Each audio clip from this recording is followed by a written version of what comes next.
Hi, I'm Thomas from Neuzeit Instruments. This is the walkthrough video for our new flagship synthesizer Warp and the expander WarpEx. In this video I will cover each function and give some sound examples. This is also meant to complement the manual, and there are chapters below so you can reference it later. Warp has a lot of exciting features to explore, like additive and wavetable synthesis, spectral filters, wavetable effects, oscillator effects, Midi, MPE, and powerful modulation with a huge modulation matrix. It does have a menu, but is still a very performance-oriented module. So let's dive in. Let's start with an overview of the two modules. At first, we have to build the modules into our rack, of course. From the back, you can already see that the modules are closed to protect the electronics. The power cable only goes into the main module, and WarpEx is simply connected over here with this cable that is a little smaller, so you cannot accidentally mix them up. When you connect the WarpEx to your Warp for the first time, you will need to do an internal auto-calibration at least once. Just unplug all patch cables and start the auto-calibration, wait a few seconds, and you're good to go. Now that we have built our module into the rack, let's take a look at the controls. On the front panel, we find 7 large potentiometers that are used to control the sound of Warp. The potentiometers are macro controls, and depending on their settings, they also operate several internal parameters at once under the hood. With Warp's clever macro mapping, these 7 knobs turn into very playable hands-on controls for performance. The mapping of the parameters to the knob is easy and can be set in such a way that the sweet spots extend over the entire range of the pod. This gives you very expressive knobs so that you can control very complex sounds with a relatively small number of controls. Each pod also has its own CV input, which is expected to be between ±5 volts. With a negative voltage, the pod is virtually turned further to the left, with a positive voltage to the right. The CV inputs are down here. On the left we find inputs for gate and volts per octave. They control all 4 voices at once, monophonic that is. With the WarpEx expander, you get separate gate and volt per octave inputs for each of the 4 voices. Gate and trigger inputs are set to 0 to 5 volt levels, the pitch inputs to ±8 volts. The output level is usually around ±2.5 to 5 volts, but can also go up to ±10 volts without distortion, so there is enough headroom. A default gain can be set in the menu, so you can also go down to line level here if you want to record directly into your audio interface. The 4 LEDs here on the right show us the volume for each of the voices 1 to 4 by their brightness, so you can also see which voices are currently playing. When the output signal approaches the hardware clipping limit, the LEDs turn from blue to magenta. Only when the LEDs are bright red, clipping actually occurs. In this case, the overall volume can be reduced in the global settings, or the internal patch should be altered to get fewer level peaks. The encoder here on the left determines the global tuning of the module. By pressing it, I can switch whether the pitch change should be in octaves, semitones, or in fine increments, which is indicated by the LEDs here. The encoder has detents, so the module already integrates an octave or semitone switch. In this case, the LEDs on the right indicate whether the module is tuned more up or down. A long press of the tune encoder causes a reset of the pitch, here also indicated by the newly appearing green LEDs. The pitch and the entire state of the module are maintained when the module is powered off and on. The large LED matrix up here is the so-called galaxy and describes a pool of 32 by 16 overtone spectra from which the module draws its basic sound. Each of the 4 voices is basically a small spaceship, shown here as an LED dot, moving through the galaxy. Depending on where it is, the voice will have a different fundamental sound.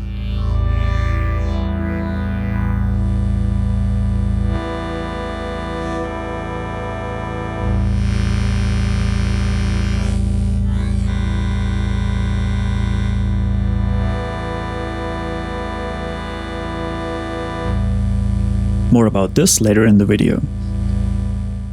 The encoder down here has detents, and I can navigate through the menu here by turning it. When I press the encoder, I go 1 level deeper, and when I press the back button, I take 1 step back. The menu is not very deep, and you will mostly use only the main menu and 1 level below. This is the same principle as our other module Quasar. In a menu like this one, I can change the value with the 4 surrounding encoders. The color gives only an optical assistance or shows, like here, the intensity of this LFO.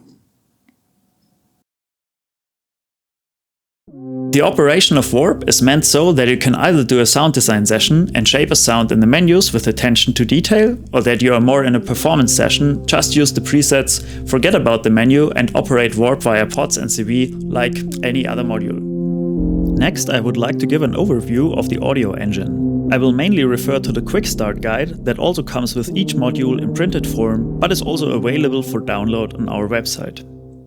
There are 4 voices, most of which can be set independently of each other. Warp is thus basically multi-timbral. With the WarpEx expander, the voices can be controlled individually, and true polyphony is also possible, where all voices have the same parameters but completely individual envelopes, filters, and so on. Here on the left, it all starts with the Galaxy, which is a pool of 512 overtone spectra arranged in an XY matrix. The Galaxy's overtone spectra determine the basic timbre of a preset. Each voice has a moving pickup position in the Galaxy from where it draws an overtone spectrum as its foundation. The content of the Galaxy is therefore crucial for the sound, which is why ready-made Galaxies are included on the SD card that can be loaded quickly. You can also use internal editors to playfully draw your own spectra into the Galaxy or fill the Galaxy based on Wavetable audio files.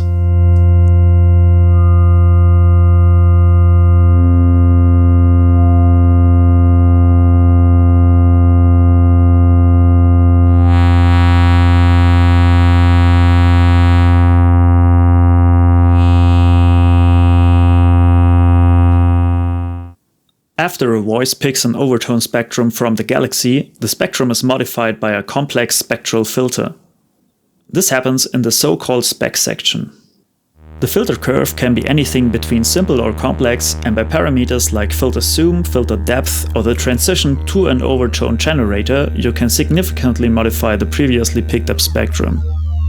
The Spec parameters are controlled by the Spec potentiometer and can transform sounds from fat and broad into something thin and glassy with a single pod turn.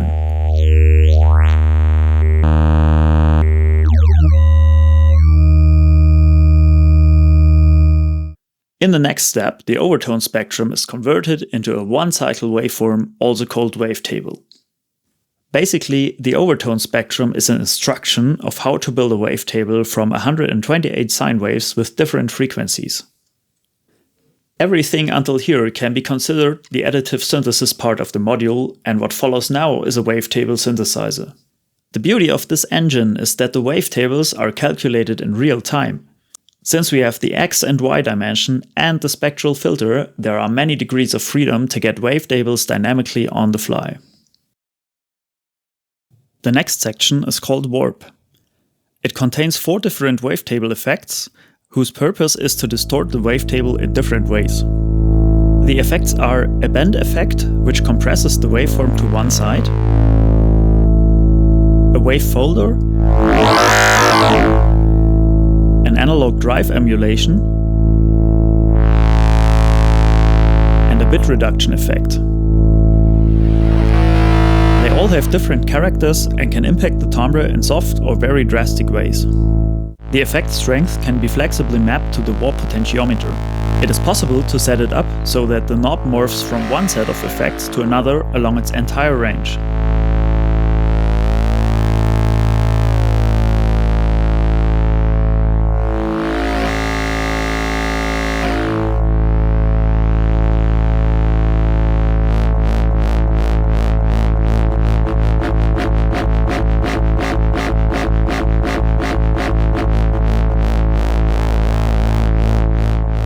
The result of the Warp section is a new waveform that now serves as wavetable for 2 oscillators at a time. Feeding 2 oscillators with the same wavetable would be boring, so there are several oscillator effects that oscillator 1 and 2 can interact with. These are linear detune, oscillator sync, amplitude modulation, frequency modulation, phase modulation, and filtered white noise, where an oscillator simply becomes a noise generator. The effect depth, oscillator mix, and the pitch difference of the two oscillators are parameters that can be mapped to the detune potentiometer.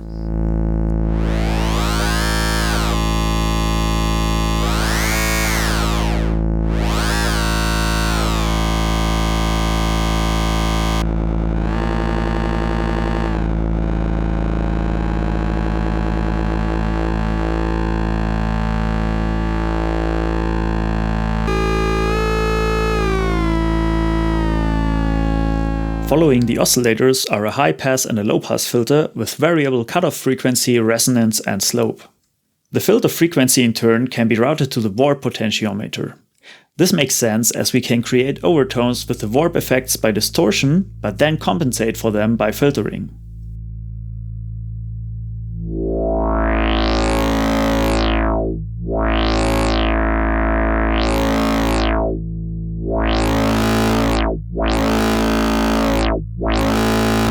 The combination of distortion and filtering is a great fit, since it's basically about blending a sound between dark or bright or thin and fat.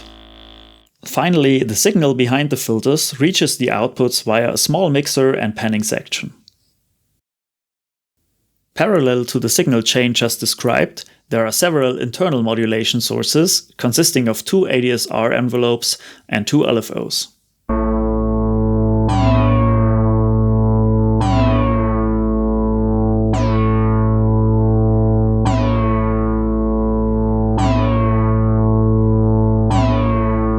Also, the Omni-CV input, the pitch of the played note, as well as Midi velocity, aftertouch, and Midi CC are available as modulation sources.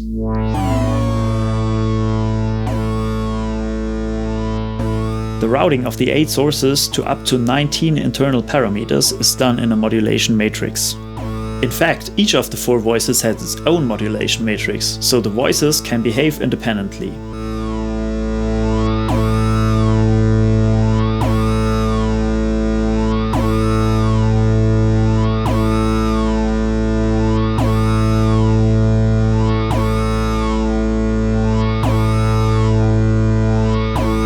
There are helpful tools and shortcuts to copy or link the matrix from master voice 1 to another voice, and to quickly select and reset default values.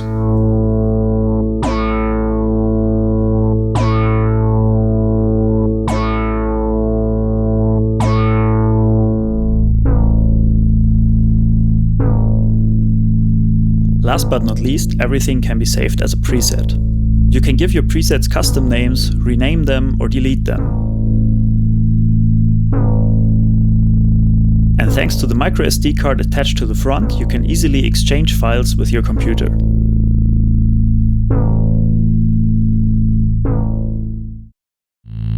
So much for the overview, now let's get into the details.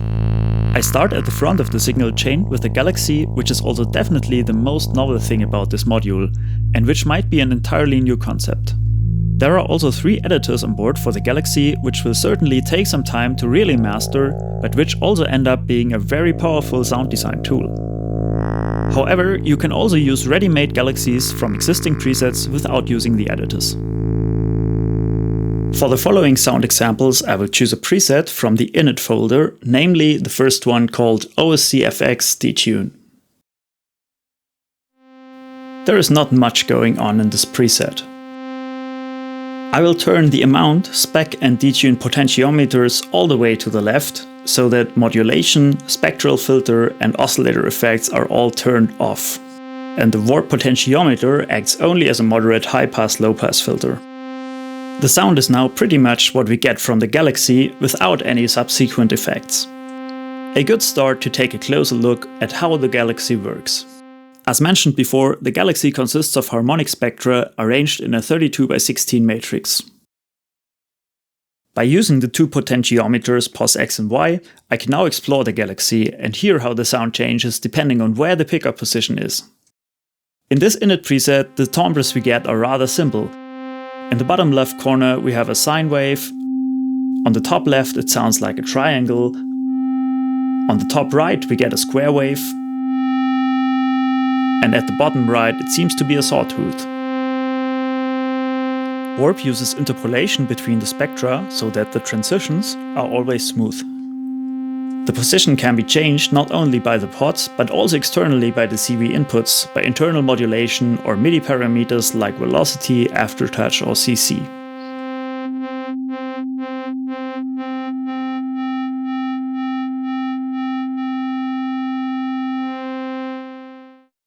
So it is quite important for the sound what is in the galaxy.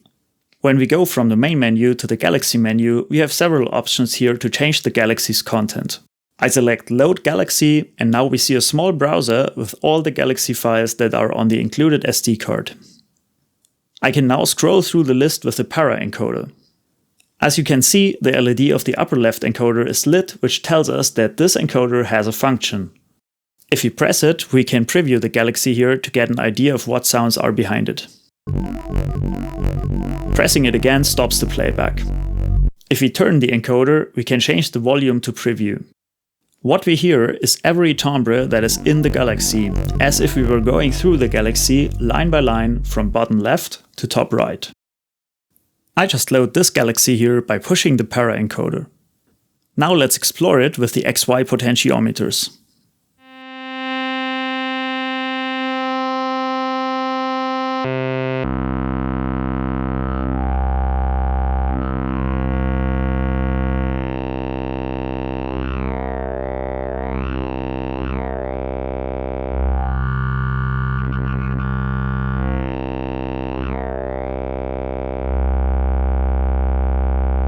The two options at the top of the browser are special, where init with signs simply puts a single sine wave to each location in the Galaxy.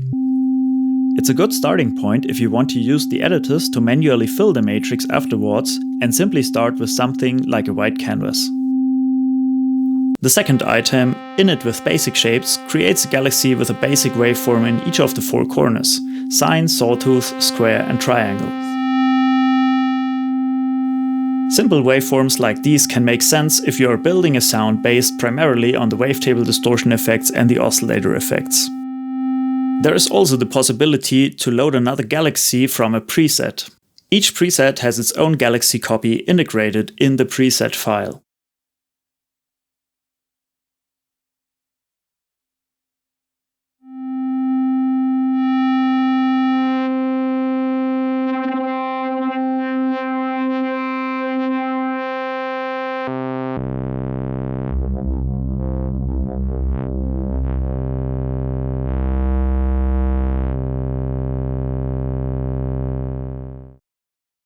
It really gets exciting with the Galaxy editors.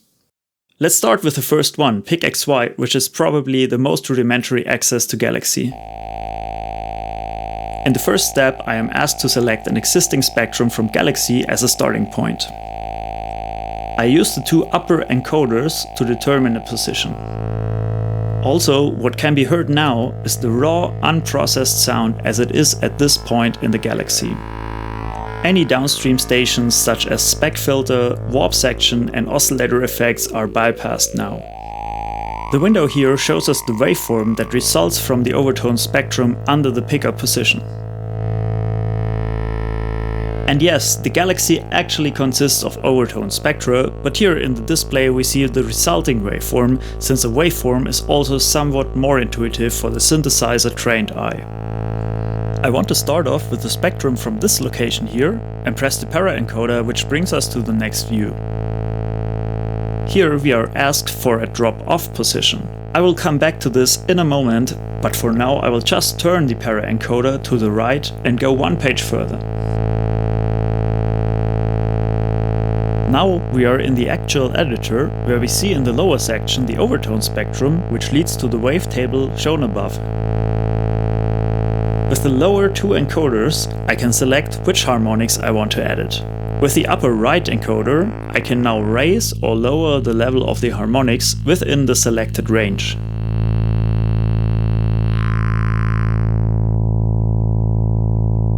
The bottom left encoder sets the starting point of the range, and the right encoder the width.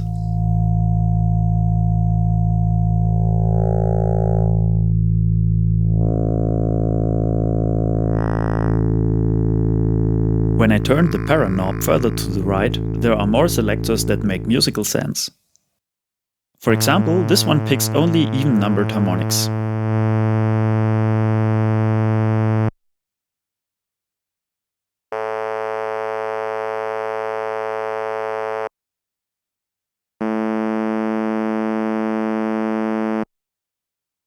This one only picks odd-numbered harmonics.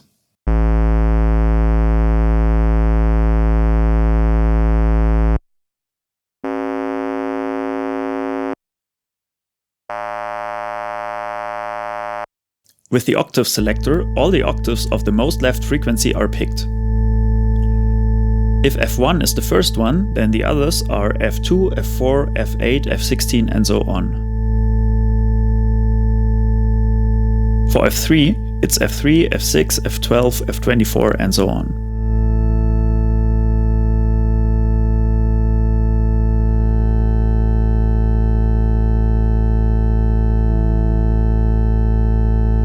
There is also the non-zero selector, which is useful for altering the volume of the range.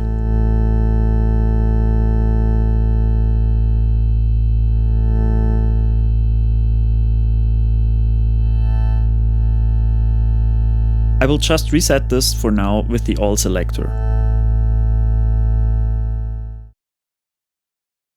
There are also selectors, for example ×2, which picks F1, F2, F4, F8 and so on.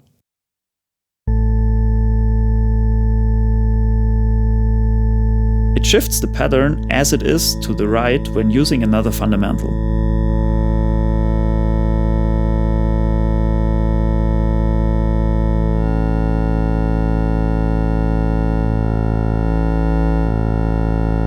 Are cool to create some digital sounding timbres.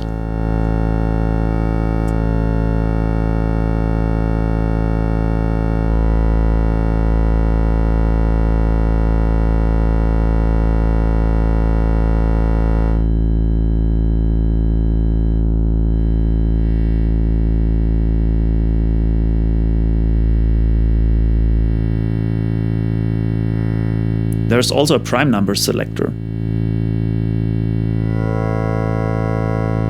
This doesn't have any sonic meaning, but can be seen as a repeatable random number selector.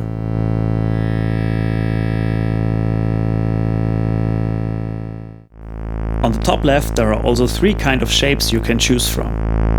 When I switch to the fall shape now and decrease the volume, you can see that on the right side the amplitudes go down way faster than on the left side.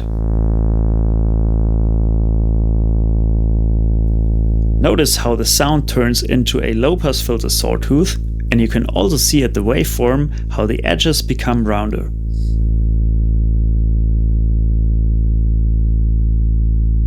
We can also do this for only a part of the spectrum.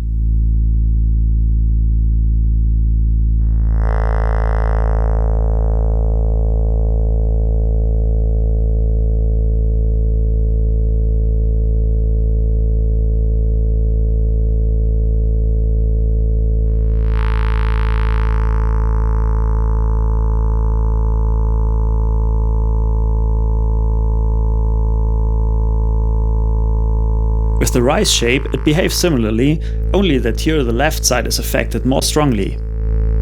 This results in a kind of high-pass filtered waveform. In the end, don't worry too much about the mathematics. Instead, use the selectors and shapes simply as a toolbox to play around and create interesting waveforms.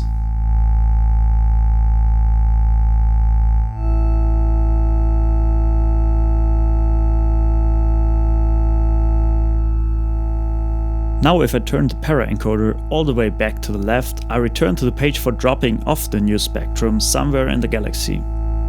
The upper encoders allow me to set the position in the galaxy where the newly created spectrum will be placed. But actually, it will not only be placed, but also blurred into the already existing galaxy to get smooth transitions when moving across the galaxy.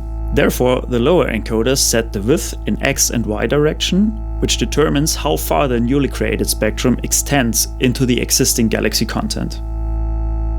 The green LED area shows the area in which the blurring takes place. Of course, we want to check what we are doing by ear. Therefore, I press the upper right encoder and switch from locked to unlocked mode. What we hear now is the sound of the blue LED dot, which I can control with the XY potentiometers. As before, I can explore the galaxy, but it already implies the newly added spectrum when we enter the green LED area. What the lock icon actually does is lock the blue LED dot right in the middle of the green dome. By pressing the lower left encoder, I can switch to the mix parameter. This sets the ratio between the new spectrum and the old galaxy content. If the mix value is less than 100%, you will hear both the new spectrum and whatever is already in the galaxy. When we are done, I press the para encoder and the new spectrum is now baked into the existing galaxy. Suddenly the sound stops. This is because we haven't connected any triggers to the module.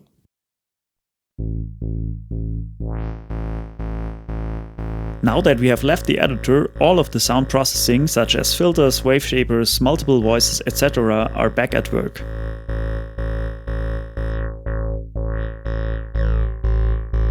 While in the editor, the module only plays a constant note, so you can hear exactly what is inside the galaxy without any processing.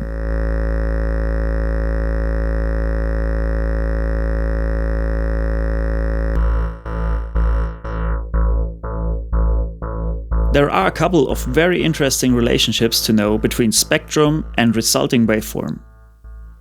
Let's have a look at some overtone spectra on the left and the corresponding waveforms on the right.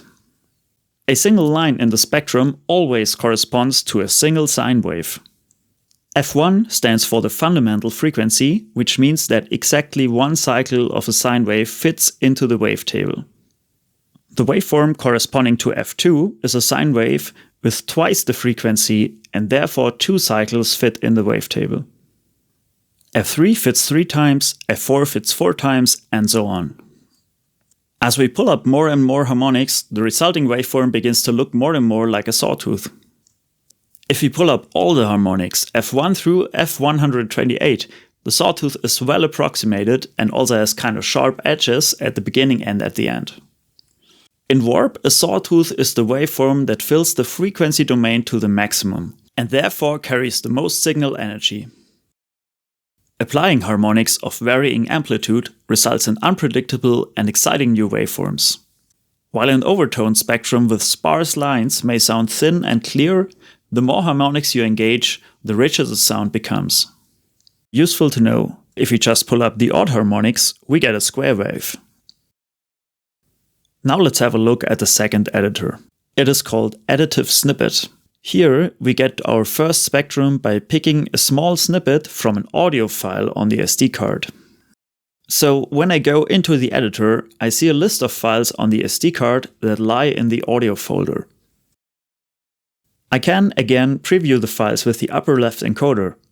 By pressing it, I start and stop the playback. Turning it changes the volume.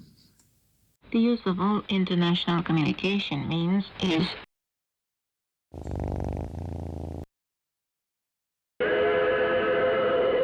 I press the para encoder to load the file and the sound changes. As with the PicXY editor, we now hear the raw timbre that we are editing here. For this editor, we can use basically any kind of audio material. Using the 2 encoders at the bottom, I can now select a small snippet to use as the basis for the new overtone spectrum. Listen how the timbre changes when I alter the snippet. The view on top shows a close-up of the file's content that we have currently selected.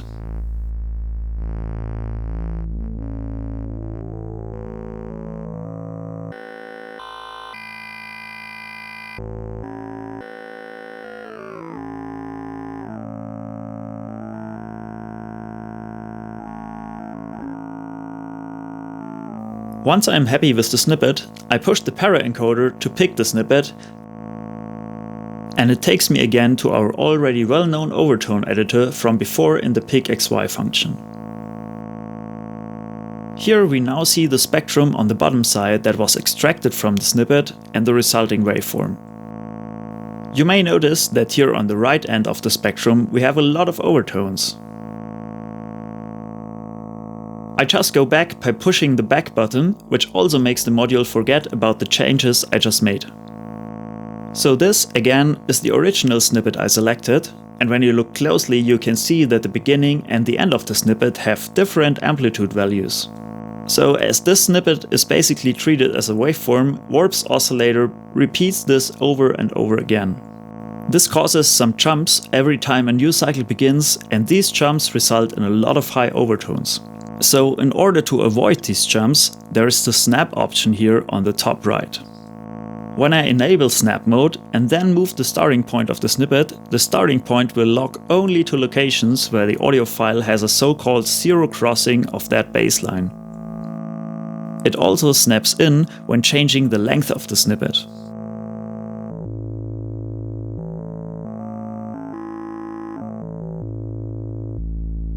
Whatever snippet length I choose, the beginning and the end both start at the 0 line.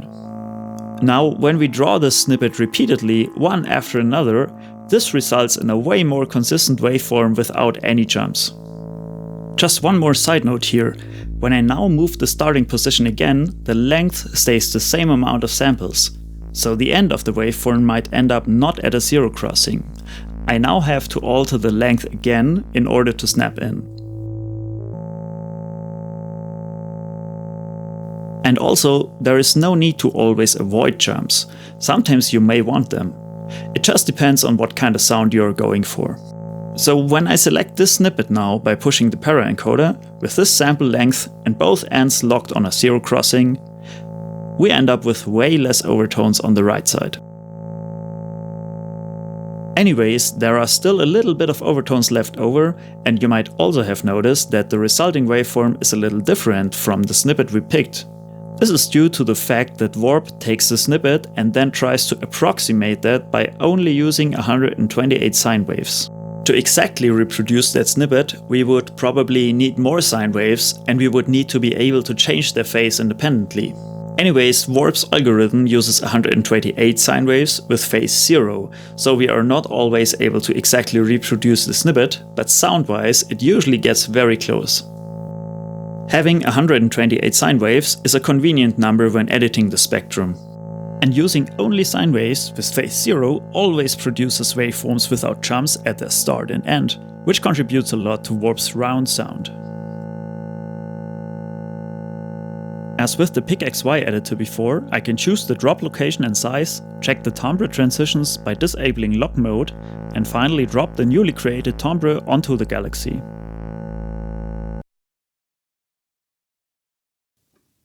There is a third editor that can be used to fill the galaxy.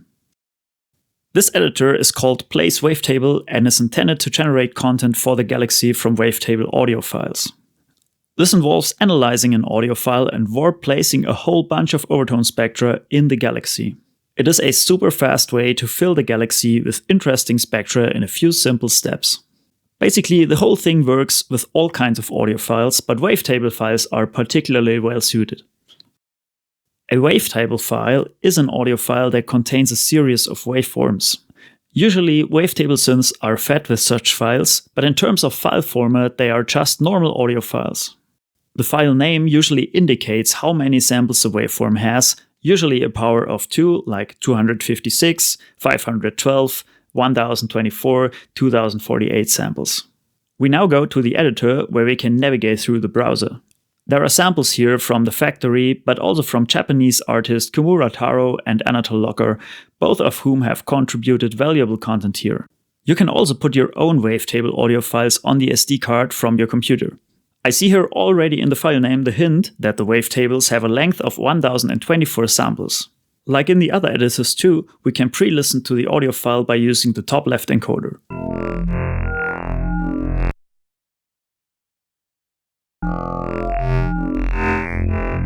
I now press the para-encoder, which leads us to the actual editor. Here at the bottom of the display we see the waveform of the complete audio file. With the bottom encoders, I can set a selection of the file that Warp uses for this. Warp divides it into 32 equally distributed sections, also called frames. These 32 frames are the basis for 32 overtone spectra that we end up placing in the galaxy. The cool thing is that the 32 overtone spectra are all placed at once, so we can fill a huge portion of the galaxy really quickly. With the upper right encoder, I can now scroll through the frames, listen to them, and can also see the corresponding waveform of the frame up here.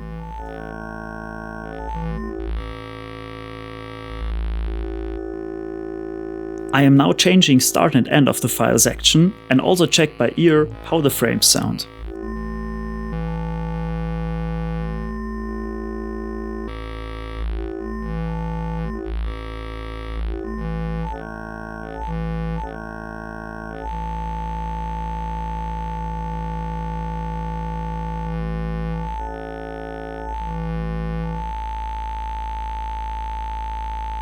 Remember, already the file name gave us the hint that this file contains wavetables with a length of 1024 each. But we can simply try other lengths too and see what results we get. Pressing an encoder toggles between coarse and fine adjustment.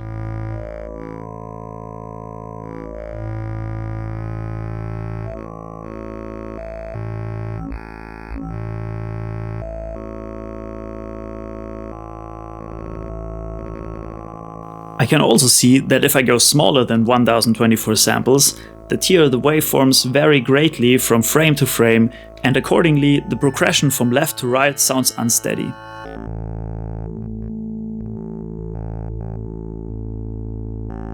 But if I choose any number greater than 1024, then it fits quite well.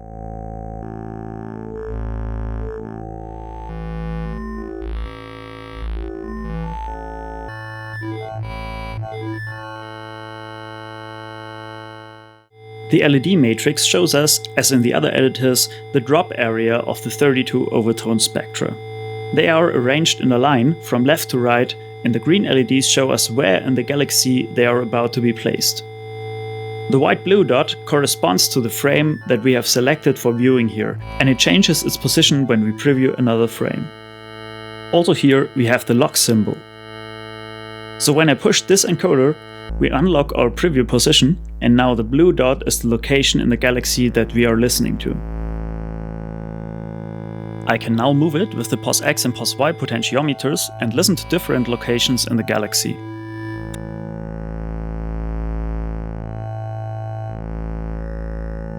Outside the green area, it's still whatever is already in the galaxy.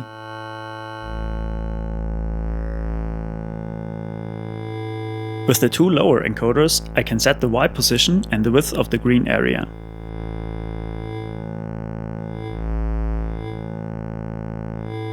The width determines if it's a hard or a soft transition.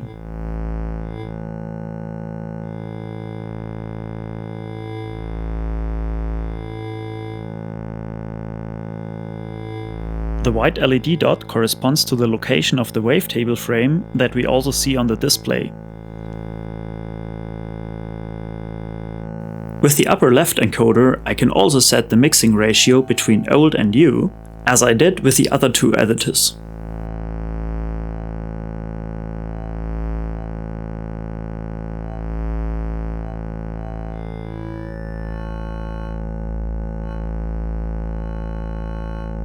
So I press the para encoder and the new spectra are baked into the galaxy.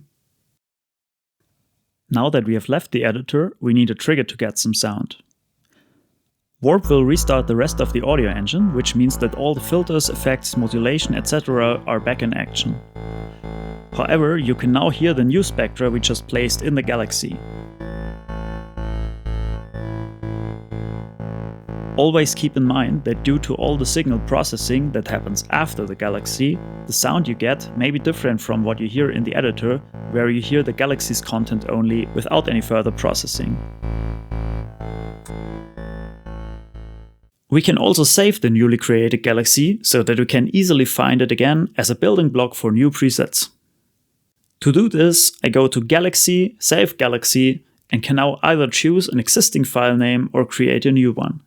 I choose Create New, and the name Galaxy 1 is simply suggested to me here. But I want to create my own name, and I can change the cursor here, delete single letters by pressing this encoder, or delete the complete name by long pressing it. Now I can select the letter I want to type, and by pressing one of these encoders, the letter will be inserted. When done, I press the para encoder and the galaxy is saved to the SD card. A really cool feature of Warp is that you can use it as a wavetable designer for other synthesizers. From a galaxy, you can export a WAV file that is suitable for whatever wavetable synth you want to use. Wavetable synthesizers have been around for decades in hardware and software, and the vast majority have an import function and can read .wav files. However, many synthesizers have very strict requirements regarding the length of the wavetables, number of wavetables, and the audio format. Therefore, in Warp's export function, you can set these parameters to create custom files for most wavetable synthesizers. The exported files end up on the SD card in the exports folder. Since the galaxy is a two-dimensional arrangement, we need to define a path that will be followed and along which the wavetables will be collected. The first two here are the roundhouse kicks, so to speak, which should catch pretty much every corner of the galaxy.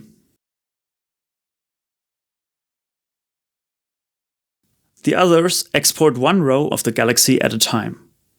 Here I can set the target sample rate and bit depth of the export, and pushing the para encoder writes the file. Each individual wavetable is also normalized to amplitude ±1 for export.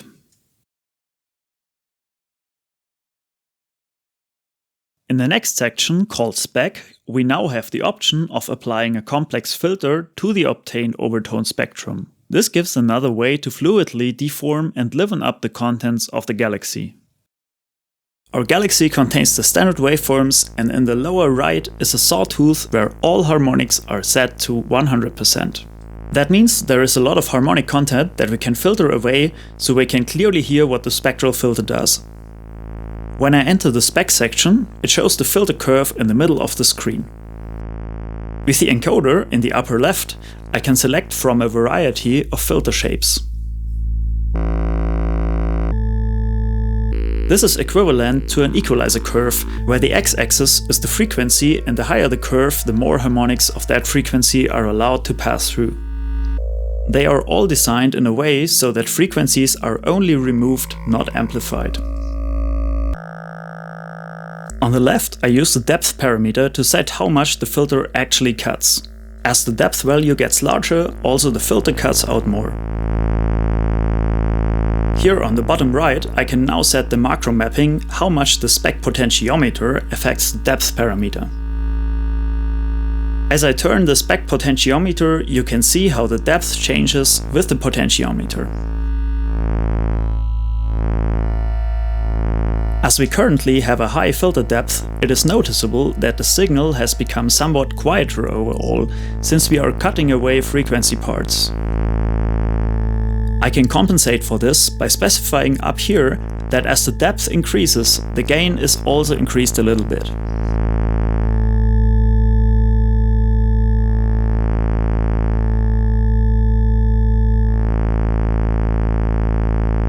I turn the para encoder to get to the second page. On the bottom left, there is a parameter called zoom. This allows me to specify a small area of the filter curve here with the bar, and only this area is then used for filtering. Also here, I can map the zoom parameter to the spec pot and create cool sounds by that.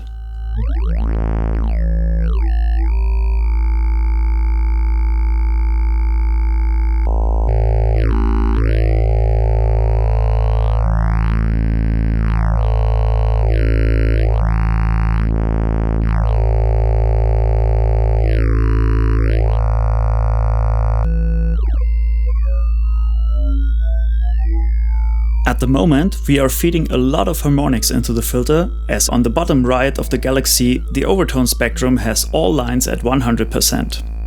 But if I now move the position further to the left, we have only a pure sine wave left as we reach the bottom left corner of the galaxy. This means that there is not much left to filter, and the spec section does not really have an effect. For sounds like this, the generate parameter in the spec section comes in handy.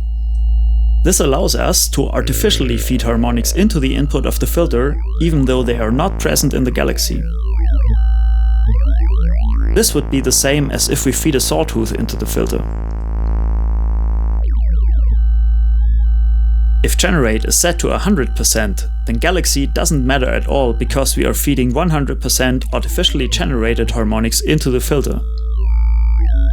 The generate parameter is very useful when your galaxy has not too much harmonic content, but you still want to make use of the spec section.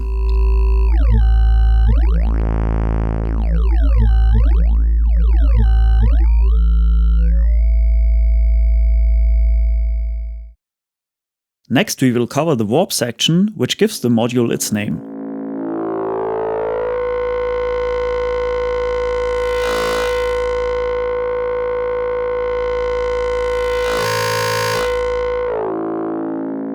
Up to this point we have covered the galaxy and the spec section, which provides the additive synthesis part of this module. The resulting harmonic spectrum is then converted into a wavetable in real time, and everything from here on can be considered a wavetable synthesizer. When I go into this menu, the first two pages here are where you'll find first the two settings for low pass and high pass filters, and the next pages are where you'll find the depth of the wave shaper effects. All parameters here can be mapped to the warp potentiometer. The wave shaper effects can be used to add harmonics and distortion, which can then be tamed again with the filters. During performance, however, you may want to be able to access the filters quickly, which is why they are the first menu item here. On the first page, up here the cutoff frequency can be set. Down here I can set how much the warp potentiometer affects the cutoff frequency. Depending on whether I set a negative or positive value, the filter closes or opens.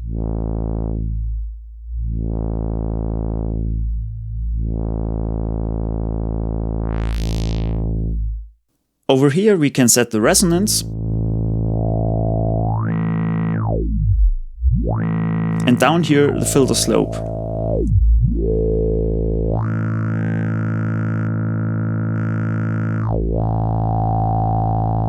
On the next page we can adjust the same settings for the high pass filter.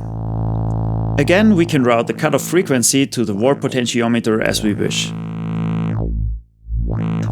It's also quite easy to build a bandpass filter.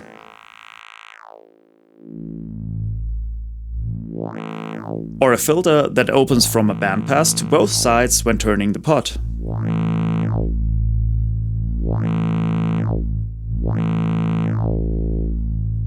On the next two pages you can now adjust the depth of the four wave shaper effects. Keep in mind that the wave shapers come before the filters in the chain. Any kind of distortion we create here, we can potentially capture and tame with the filters again. So wave shapers and filters go hand in hand here. There are four effects in total. The bend effect bends the wavetable in itself, compressing one side while stretching the other. This effect is like an advanced version of the classic PWM sound in analog synths. Also, round waveforms basically stay round, so the distortion tends to sound less harsh.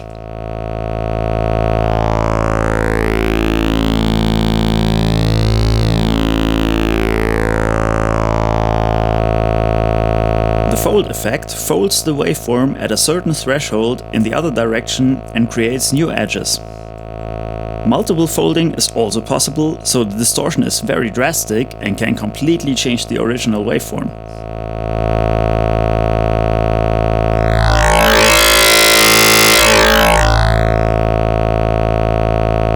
The drive effect emulates an analog overdrive circuit with soft clipping. Round waveforms remain round, edgy waveforms keep their edges. The distortion can be from light to drastic.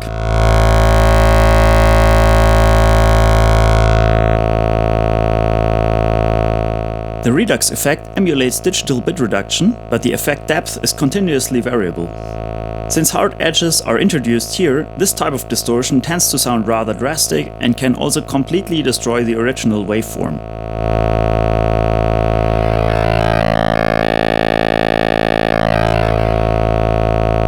For any any of the effects, the upper encoders set the default value for the depth. By pressing the encoders, frequently used values can be selected as a quick access.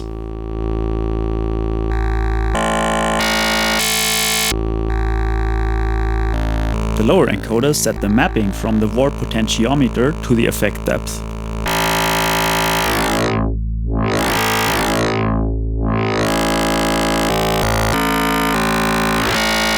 So the warp potentiometer can control the filters and the wavetable effects at the same time.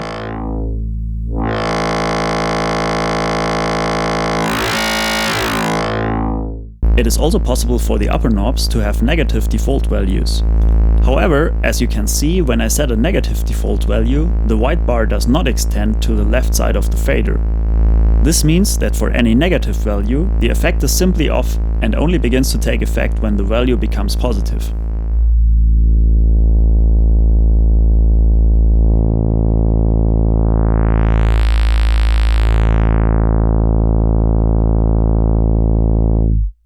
This can be combined with the filter mapping, making the warp potentiometer a very powerful, hands-on control.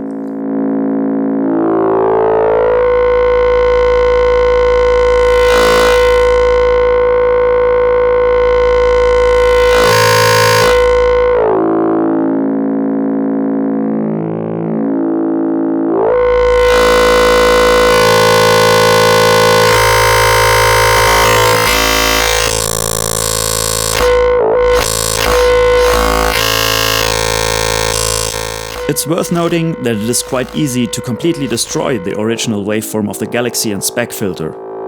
By overdoing the wavetable effects, the timbre of the Galaxy and Spec filters becomes less important. But Warp's sonic power lies in its ability to seamlessly blend these two aesthetics: the clean character of the additive section and the aggressiveness of the wave shapers. In the signal chain, there is another very important part: the oscillator section, which come after the wavefolders and before the filters. There are 4 voices in total, each with 2 oscillators, OSC1 and OSC2.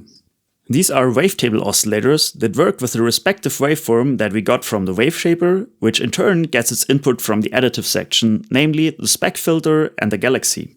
For this example, I'm going to select an inner preset called OCFX Detune. Now I enter the OC and Mix menu. It is important to note here that we are currently in mono mode, which is also the default when you do not have an expander. Down here it shows me that we are currently editing voice 1. With the para encoder, I can scroll through several pages where we can adjust the oscillators of this voice. On the last page we also find some basic settings that apply to all voices. I am back on the first page now, where I can set the volume of the voice on the top left. The voice can also be muted by pressing the encoder, visible by the mute button here.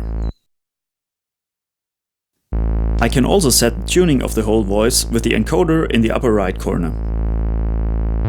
By pressing, I can choose if the tuning should be adjusted in octaves, semitones or cents. A long press resets the tuning again. This is the same behavior as the tune encoder. I press the para encoder and now I can select another voice by turning it. Note that the LEDs here also change the color and brightness. The LEDs are assigned to voices 1 to 4 and the brightest LED corresponds to the voice we are currently in. A red LED tells us that the voice is muted and therefore we can currently not hear any changes we make on that voice. If the LED of the selected voice is green, the voice is not muted and we can hear the effect of the parameter changes.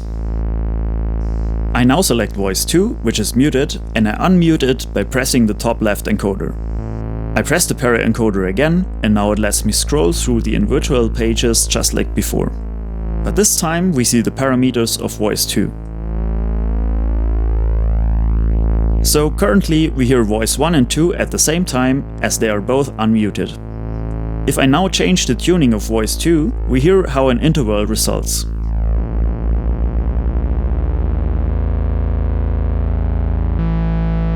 By using different volumes, I can also adjust their balance.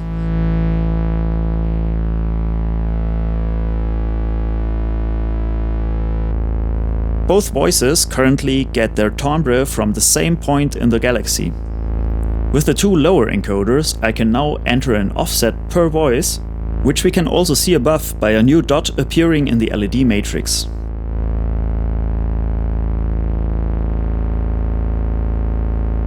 I give voice 2 a position offset compared to voice 1.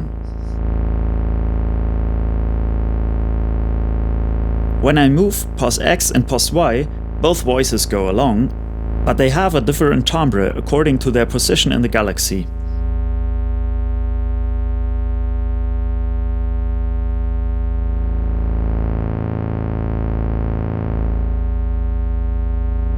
I can also add the other voices, move them a bit, and change the tuning.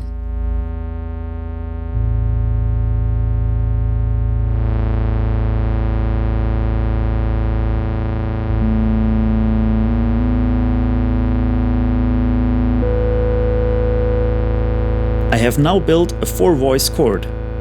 Each of the 4 voices has not only a different pitch and volume, but also a different timbre because of the different position in the galaxy.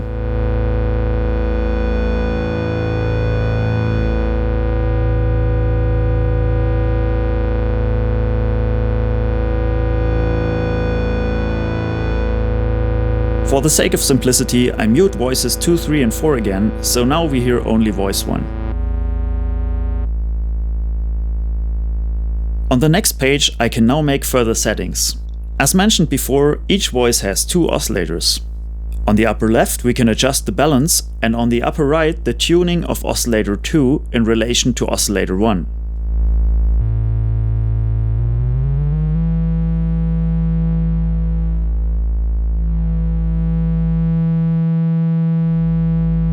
Also here, the encoder behaves the same as with the tuning of the whole voice.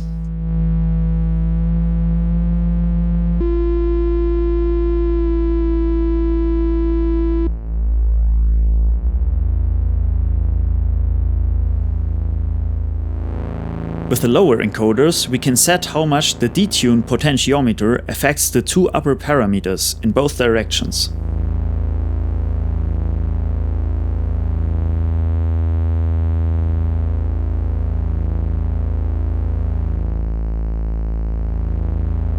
If I also enter a value in the mapping for OSC2 pitch, then the pitch of OSC2 changes at the same time.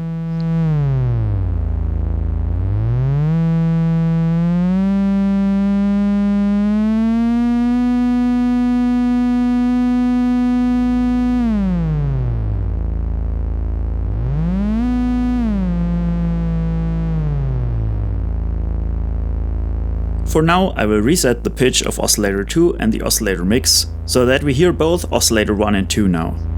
But as their pitch is the same, it sounds like we only have one oscillator going. On the next page, I can now use oscillator effects to let the oscillators interact with each other. The first effect is called linear detune. The effect depth determines how much oscillator 1 and 2 are detuned against each other. Now listen how increasing the effect depth produces beating.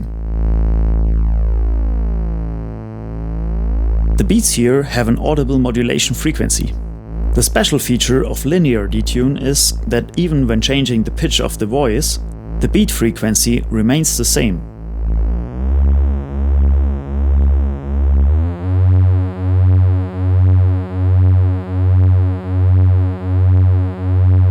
This would not work for oscillators with volts per octave inputs. Only oscillators with linear pitch inputs can do this.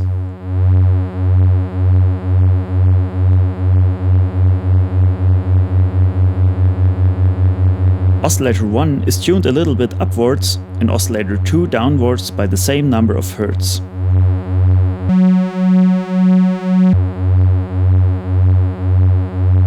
Also here, when I map the detune pot to the effect depth, I can control it with a potentiometer.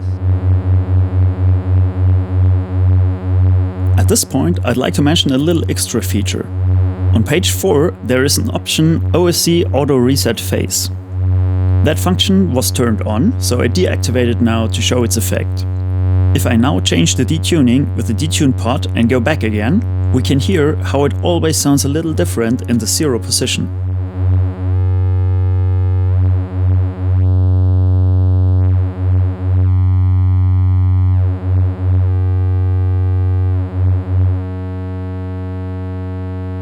That is because of the detuning before, both oscillators return to the same pitch out of sync with different phases.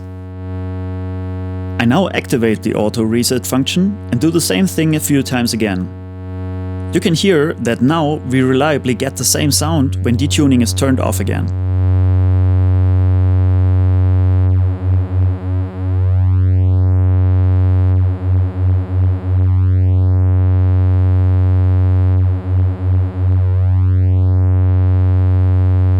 The auto reset phase function ensures that when both oscillators return to the same tuning, oscillator 2 moves its phase to the same phase as oscillator 1. You can also hear that small correction at the end.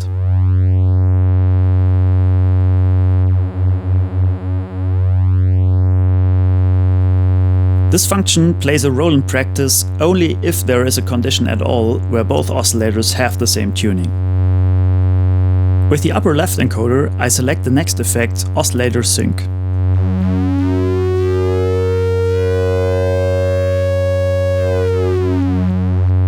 Oscillator Sync is a very classic effect, known from older analog synthesizers for its razor-sharp sound.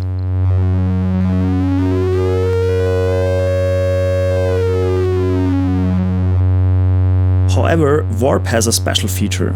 Normally, when oscillator 2 is reset, there is a sudden jump in the waveform. With Warp, however, a special algorithm is used so that no jumps occur and the waveforms blend harmonically. The sync effect is still clearly audible, but sounds much rounder than the classic one and fits better with Warp's overall sound. For example, this is what oscillator sync sounds like when the wavetable is a sine wave.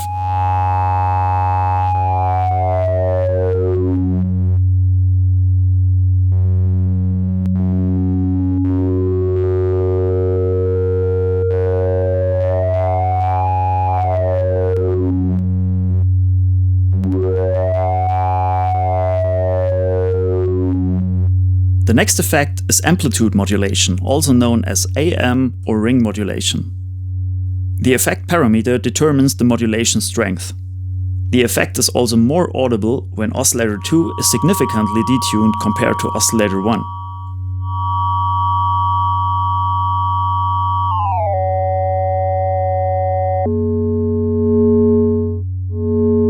Also, the underlying waveform has a large effect on the sound.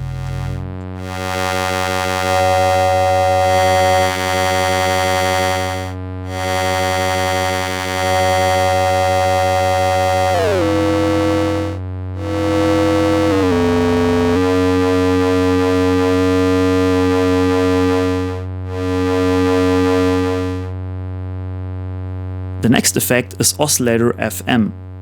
Here, the frequency of oscillator 2 is modulated by oscillator 1.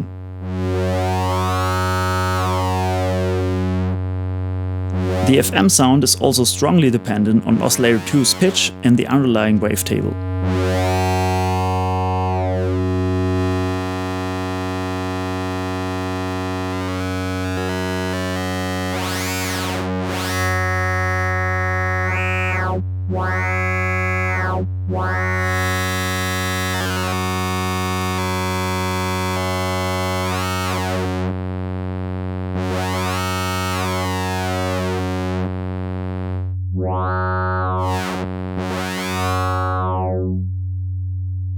But also here there is a special feature.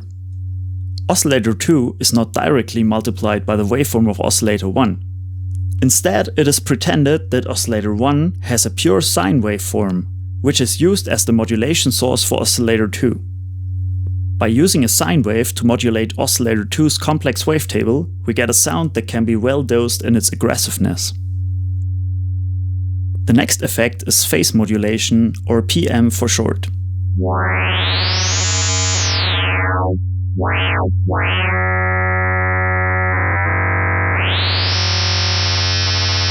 While in FM it multiplies the frequency, in PM the modulation source is added or subtracted from oscillator 2's phase. The effect is technically related to FM, but sounds quite different again.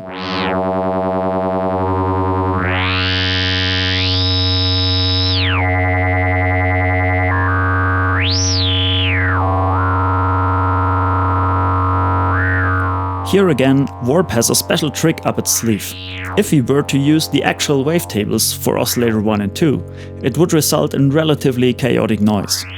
Instead, the wavetable for oscillator 2 is replaced by a sine wave, while the modulation source for oscillator 1 remains as it is. The OOC FX parameter controls the amount of modulation. To really get some noise, there is the last effect, filtered noise.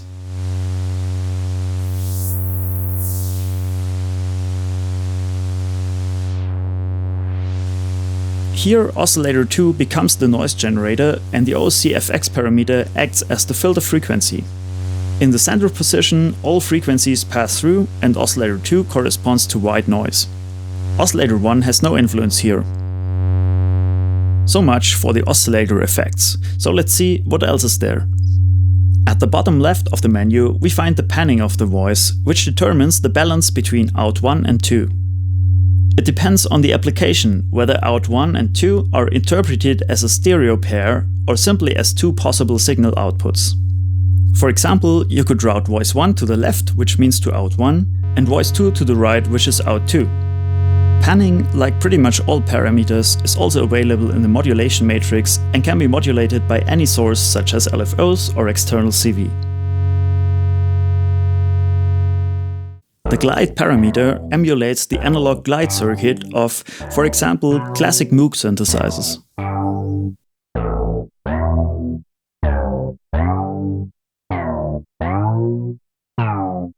When the volt per octave voltage makes a sudden jump, the tuning does not follow instantly.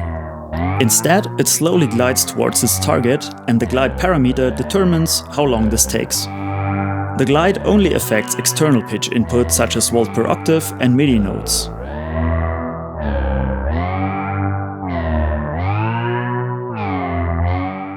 Last but not least, there are some quick actions on the last page. By turning any of the big encoders, you can select an action. Reset voice, which sets the voice to default parameters, or you can copy the parameters of one voice to another. Depending on which encoder you press, the action will be applied to the respective voice. Until here, we were operating in mono mode. This is also the mode you automatically have when you do not have an expander. Let's take a closer look at the expander, which enables Midi and polyphony. As mentioned earlier, when you connect an expander for the first time, you should do an auto calibration, which can be found in Settings, Calibration Volt per Octave. Unplug all cables first, then start calibration. This measures the main module and the expander and saves the results to the SD card. This only needs to be done once.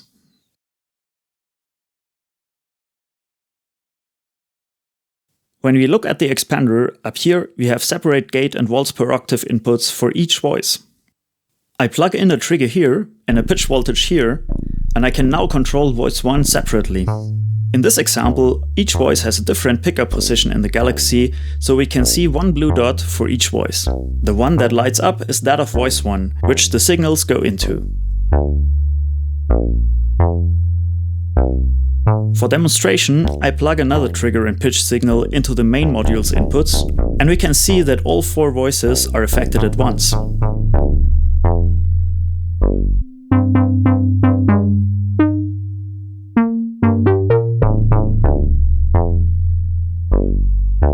I also insert some more gate and pitch signals into the expander and have now full control over the voices separately. Note that each voice sounds different because they get their timbre from different places in the galaxy, but also have different settings in the OSC and mix sections.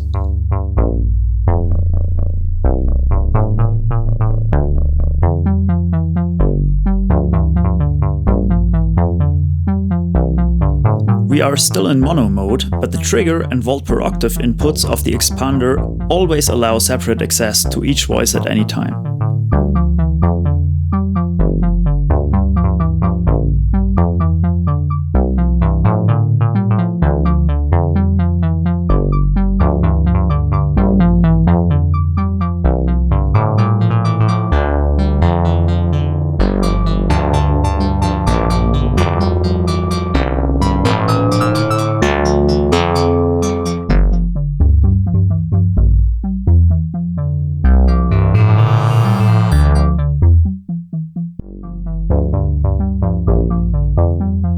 However, if you want to play Warp as a true polyphonic synth, we want each voice to sound the same.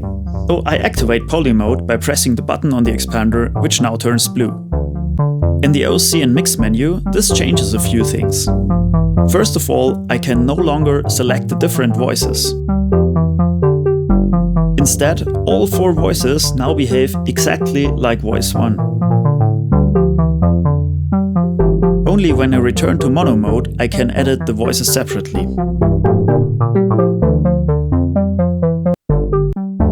There is another small change. The first page with level, mood and XY offset is no longer there.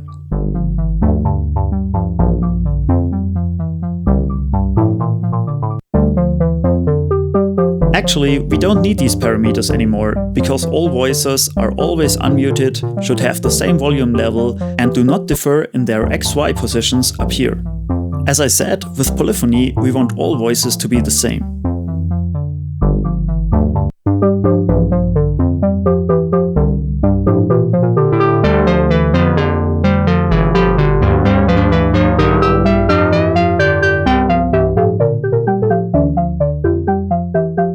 Now let's see how the whole thing works via Midi. I unplug all triggers and CVs and have Midi coming in here.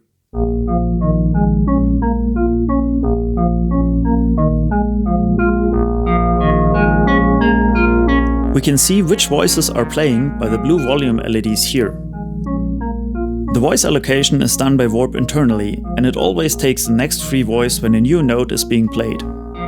As we only have 4 voices, there is no 5th voice when playing a chord with 5 notes. But in this case, the oldest note simply gets discarded and its voice is used for the new note.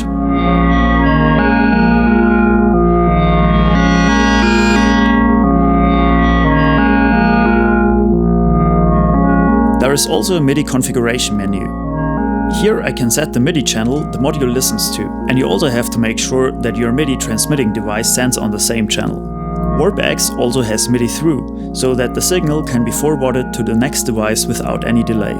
Both tracks are Midi Type B, and with WarpEx 2 adapters to DIN Midi are included. On the bottom right I can activate legato, but this is only relevant in mono mode.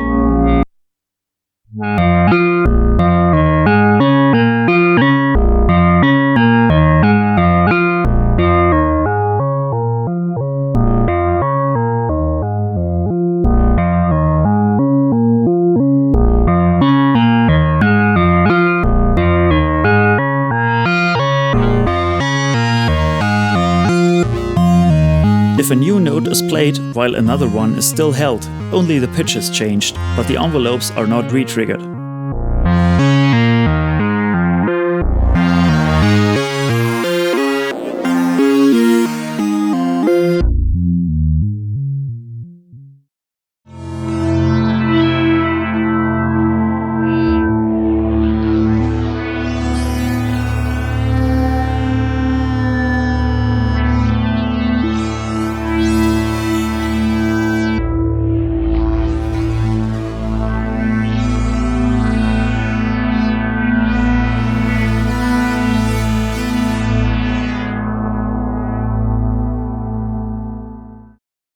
A special feature of Warp is that Midi MPE is also supported.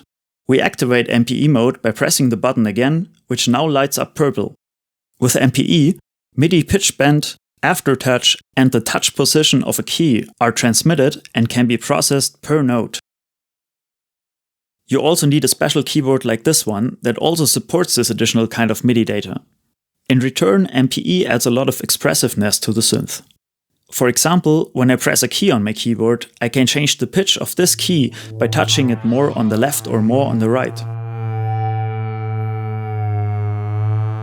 This allows me to apply a kind of vibrato that can even be different from key to key.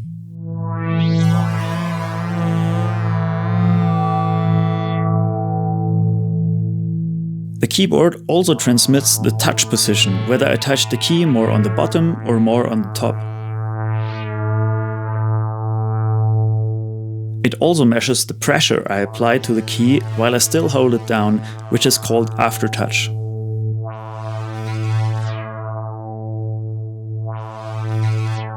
Actually, many common keyboards support pitch bend and aftertouch, but it is usually transmitted globally for all voices. Only MPE keyboards can transmit it per voice. Tilt and aftertouch are available as separate modulation sources in Warp and can be routed to any internal parameter. Each of Warp's factory presets is already set up so that some sort of timbre change is routed to aftertouch and tilt in the modulation matrix.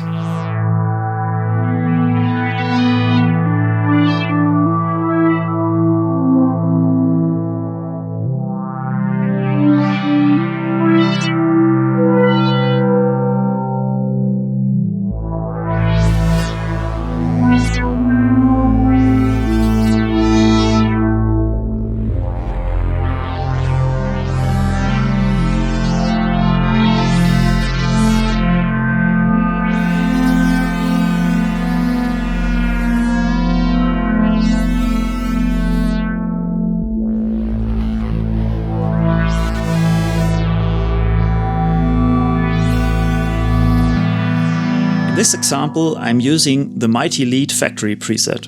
However, when we load a different preset, the voice mode jumps back to whatever the preset tells it to be, which is usually mono or poly mode.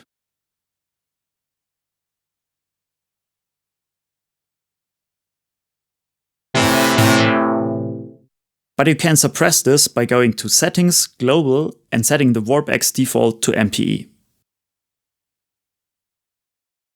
Now we need to make sure the MPE keyboard transmits the data correctly to Warp, so a few things have to be set appropriately on both sides. Usually, there is editor software available from the manufacturer of the keyboard. In my case, I have a Keith Macmillan Keyboard Pro, which also has an online editor. In the case of my keyboard, I first had to do a firmware update. Then I set the number of channels to 4, since Warp has 4 voices, and made sure that the keyboard's MPE mode was enabled.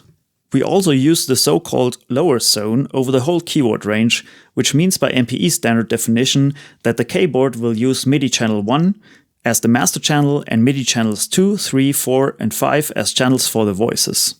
On the master channel, global data such as global pitch, global aftertouch, and all other CC data are transmitted. On the voice channels, only per voice data is transmitted. So we make sure that these settings are maintained in Warp. I go to Settings, WarpEx Midi, and here on the top left I set Master Channel 1, on the top right MIDI MPE channels 2 to 5.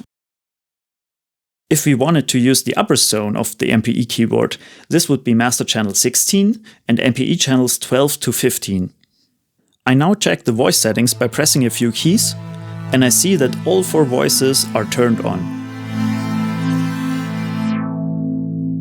The voice assignment is done by the MIDI keyboard, so it decides which voice is used for which note.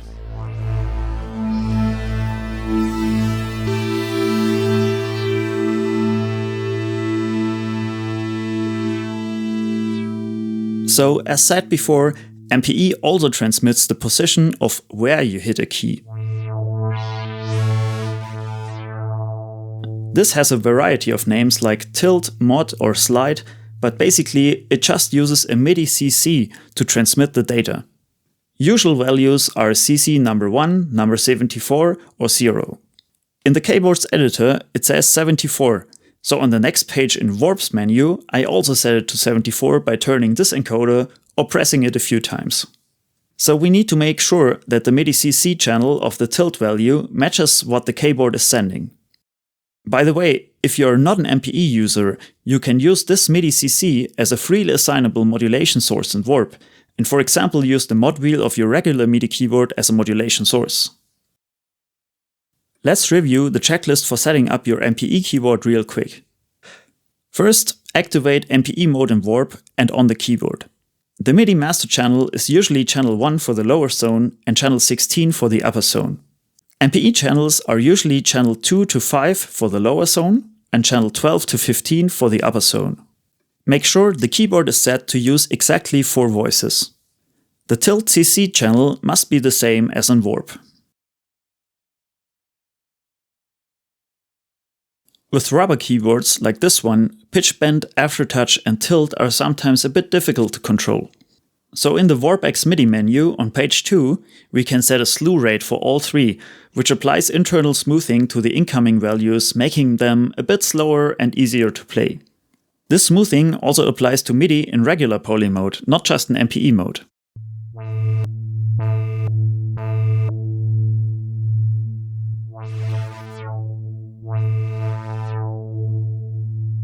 I strongly recommend that you also fine-tune the sensitivity of your MPE keyboard to suit your playing. These are the settings I found to be good in case of the keyboard.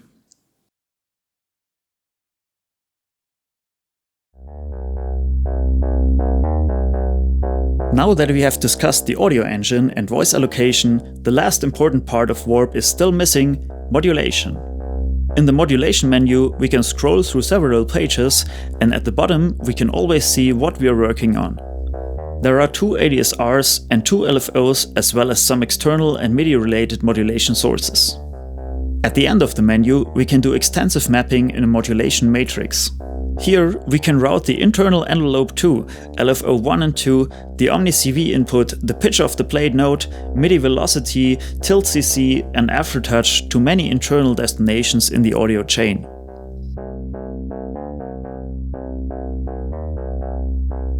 The first 3 pages allow us to adjust the parameters of envelope 1. This is an ADSR envelope that is routed exclusively to the volume of the voices. Attack, decay, sustain and release can be set with the 4 encoders.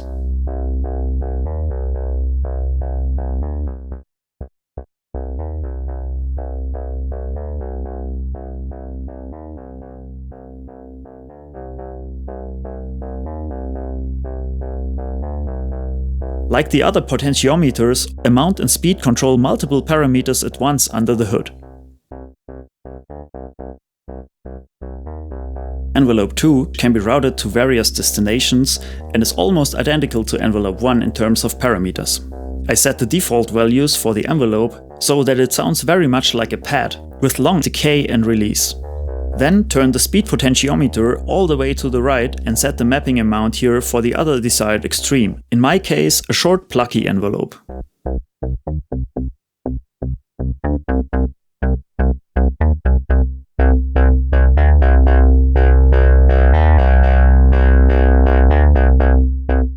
This mapping is very performance oriented, so we can quickly change the entire envelope with just one knob. Here on the bottom left of the second page is another parameter called drone. This sets the ADSR's baseline to a minimum value so that the volume never goes completely to 0.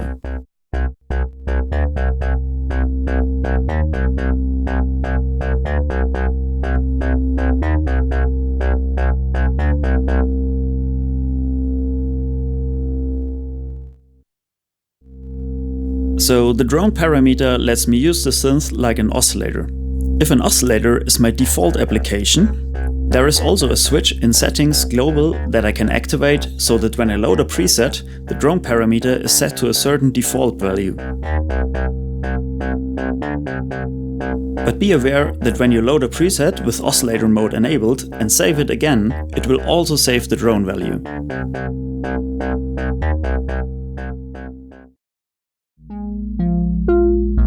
We can see the 4 LEDs that light up according to the value of the envelope.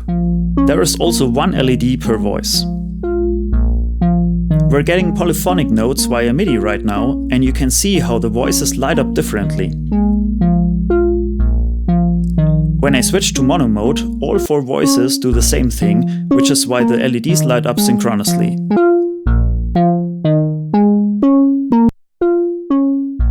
I can determine the shape of the envelope.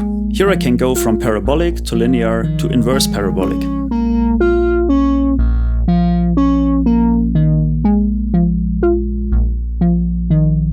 Instead of the drone parameter, we can switch the envelope to loop mode below. In this case, it also changes from an ADSR to an AHR envelope, which stands for Attack, Hold, Release. That way, the envelope behaves much like an LFO.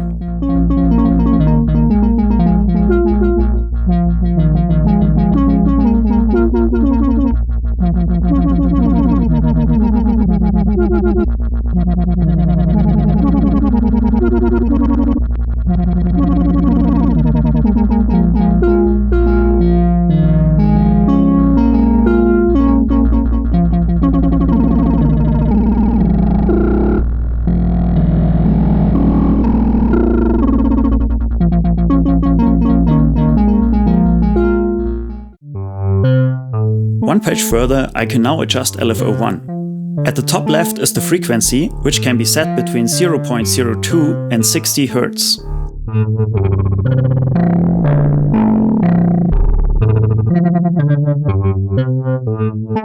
In the upper right corner, I can select from a variety of waveforms.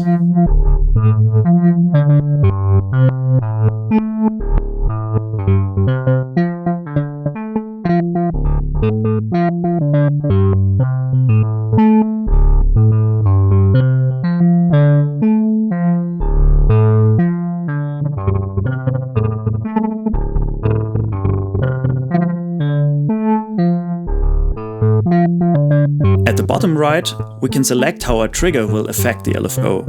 Either triggers are basically ignored, or they reset the LFO while looping, or the LFO acts as an envelope and only goes through a single cycle on an incoming trigger.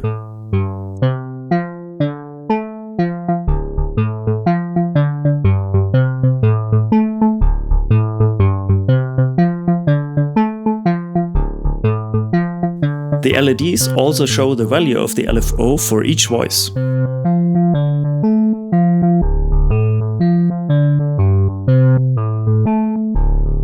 On the bottom left, we can adjust how the speed potentiometer affects the LFO frequency, making the LFO either faster or slower.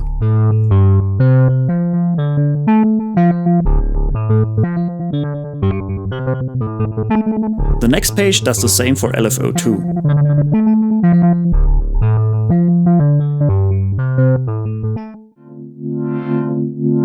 Going one step further, we can now adjust how much the amount knob affects the modulation sources.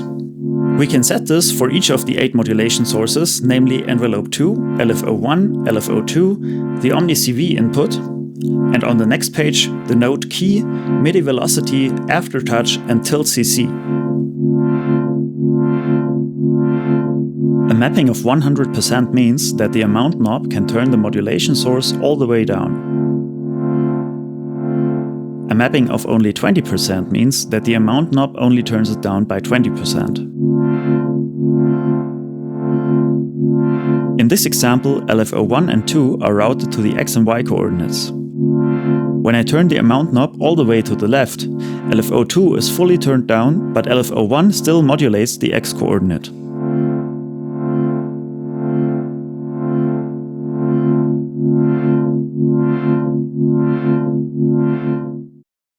Finally, on the next page we have the mod matrix, one of the most powerful tools of the whole synth. The x direction changes the columns which represent the modulation sources. Here we have Envelope 2, LFO1, LFO2, the Omni CV input, the node key, Midi velocity, Midi tilt, which can be any CC channel, and Midi aftertouch. In the y direction we have all possible internal modulation parameters. The cutoff frequency of the low-pass and high-pass filters, the x and y coordinates in the galaxy, the volume of the voice, its panning, the pitch of the voice, the pitch offset of oscillator 2, the mixing ratio of oscillators 1 and 2, the depth, zoom and generate parameters of the spectral filter, the effect depths of the waveshaper effects bend, fold, drive and redux, and the speeds of LFO1 and 2. So when I select this cell here, this is the column of LFO1 and the row of the galaxy X position. The value of the cell determines how much LFO1 modulates the X position. As I increase this, we can see in the galaxy how the position changes according to the LFO. I do the same with another cell, this time controlling the Y position by LFO2.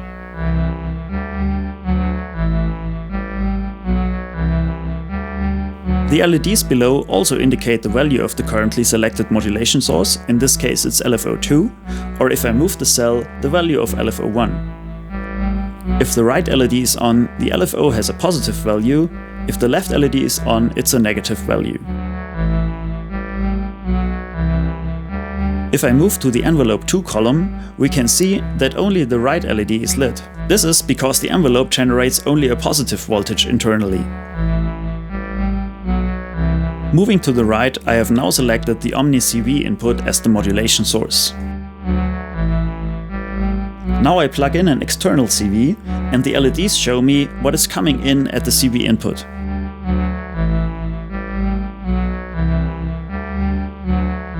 Let's route the OmniCV to the fold effect so we can also hear the modulation.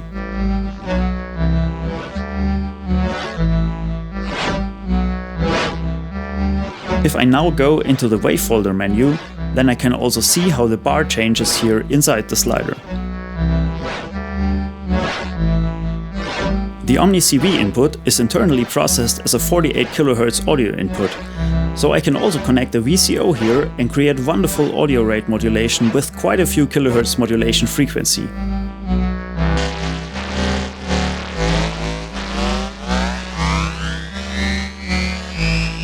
But please note that not all modulation destinations support such high audio rates. The manual has a list which modulation destinations can be modulated at a high audio rate of up to 24 kHz and which can be modulated at a slower rate of 188 Hz. But even the slower rate is still quite fast and well into the audible range. Back to the modulation matrix. We are currently in poly mode, where all voices behave the same as voice 1. But if we switch to mono mode, we can now go further down the menu and see that voice 2, 3 and 4 have their own page. At the moment, these voices are completely linked to voice 1. This means that the mapping of voice 1 is also applied to voice 2, 3 and 4. I am currently on the voice 2 page, and if I now press para, the link is removed and I can now enter my own values in voice 2. So if we wish, we could create our own routings for each voice. So it may happen that I always want to link the value from voice 1 for a single cell. Then I can press the encoder here in the lower left corner to activate the link only for this parameter. This will map LFO2 to the Y position with the same amount that this cell has for voice 1. We can also see this in the galaxy, as there are two dots that share the same Y coordinate, but only the dot of voice 1 has modulation by LFO1 on its X coordinate. I now enter a negative value in here, so that voice 2's X coordinate is modulated with a negative amount by LFO1. LFO1 modulates the X coordinate with a positive amount for voice 1 and a negative amount for voice 2. LFO2 modulates the Y coordinate with a positive amount for voice 1, and voice 2 does exactly the same as the cell is linked.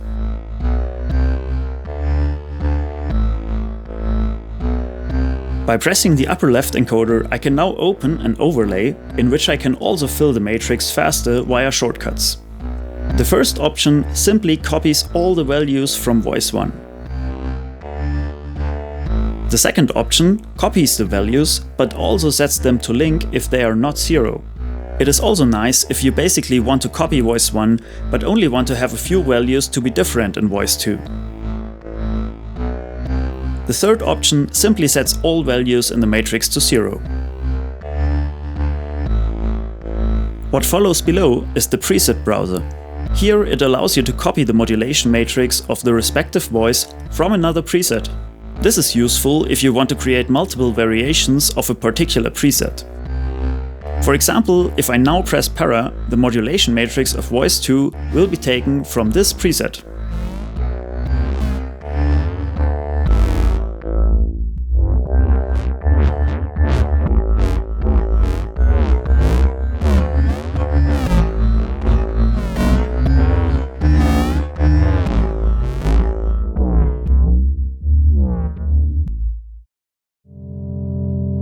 Up to this point in the video, I've mentioned the term preset here and there, but we haven't really covered them yet.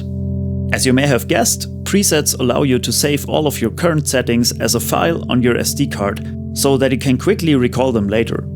It is very important to note that the potentiometer positions are not saved.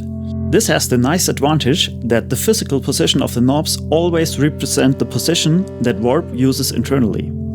Therefore, the intention behind Warp's workflow is to allow you to create presets in such a way that you get cool sounds for all possible knob positions. You can name, load, rename and delete presets. By pressing the encoder, I can also navigate through folders. In the preset menu, I select Save Preset, and now I can either select an existing preset or create a new one. Pressing the upper left encoder deletes letters from the existing name. A long press deletes the whole name, and turning the top right encoder moves the cursor. With lower encoders, I select a letter from the alphabet, and by pressing the encoder, the letter is inserted. When you're done entering the new name, press the para encoder to save the preset. Renaming a preset works basically the same way. You select the preset and then type in the new name. If you want to delete a preset, there is a security step that asks you if you really want to delete it.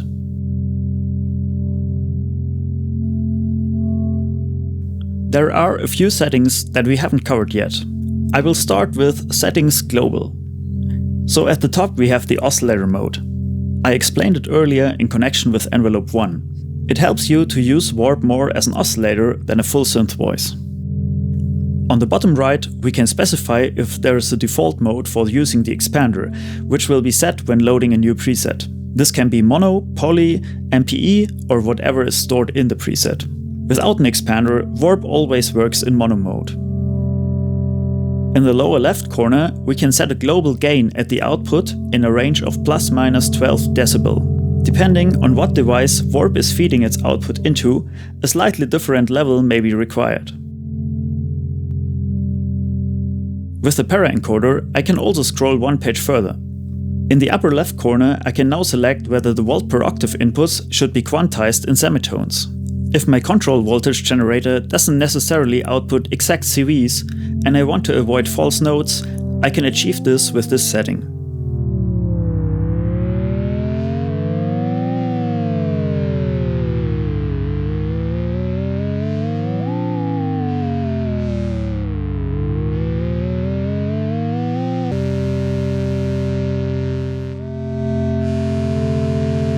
At the bottom left, I can set the number of minutes before the screensaver starts.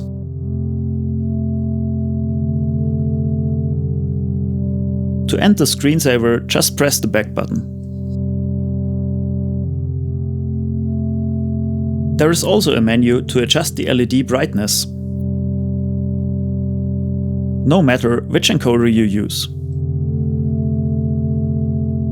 To save the brightness, simply press the para encoder. The last item allows us to update the WarpEx expander. When I enter this menu, the display tells that currently no update is necessary as the expander already has a firmware that matches the main module. And as of today, this is the case for all combinations of WarpEx and Warp that we shipped so far. So simply for demonstration, I connect an expander now that has no firmware yet, which the display also lets us know.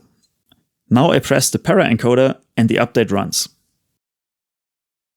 Don't worry, even if you turn off the rack during the update, disconnect the expander, or if it fails for any other reason, just try it again. Nothing can break here. Of course, it is also possible to update the firmware of the main module. The update requires a computer and is done via the micro USB cable that comes with each module.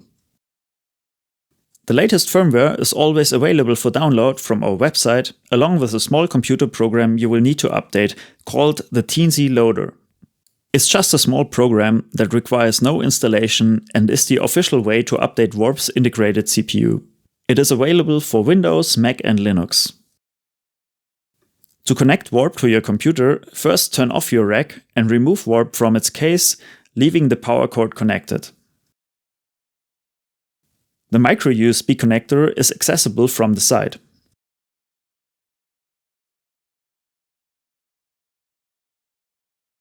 I find it convenient to place the module in the rack like this and power up the rack again. Plug the other end of the USB cable into your computer. Now open the Teensy Loader on your computer and simply drag and drop the downloaded firmware file. Make sure that the green auto button is activated.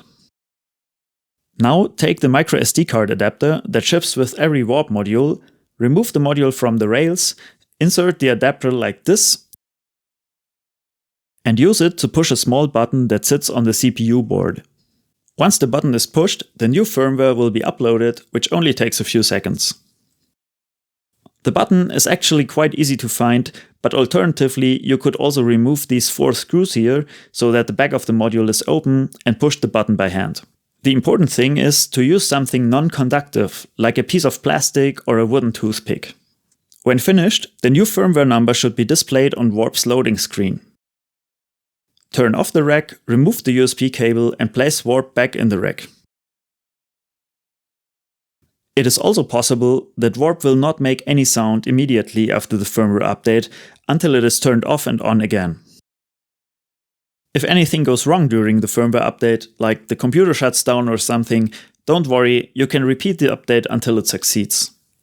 It is not possible to break the module by a failed firmware update.